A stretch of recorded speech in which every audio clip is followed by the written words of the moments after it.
Zakir Jack. এই যে Zakir Jack যাকে দেখতে পাচ্ছেন, আসসালামু আলাইকুম প্রিয় বন্ধুরা। আমার এই কবিতাটা লেখা হয়েছিল যখন এই দেশে আলুর কেজি ছিল 60 টাকা, 70 টাকা, 80 টাকা হয়েছিল, আপনারা সবাই জানেন। কিন্তু আমি লিখেছিলাম যখন 60 টাকা কেজি হয় তখন বাস্তবতা, এখন শুধু আলুর দামটা কম আছে আর সবকিছুর সাথে এই কবিতার মিল আছে। তাহলে আসুন আমরা সেই কবিতায় চলে যাচ্ছি।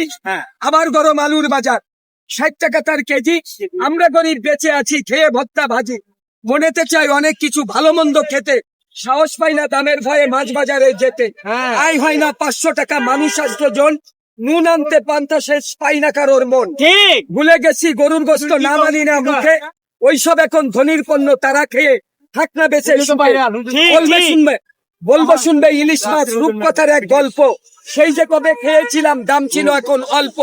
এসব কথা বলতে গেলে কষ্টের নাই শেষ, সিন্ডিকেটের কবলে কিন্তু এখনো বাংলা। ঠিক প্রিয় বন্ধুরা, ধন্যবাদ।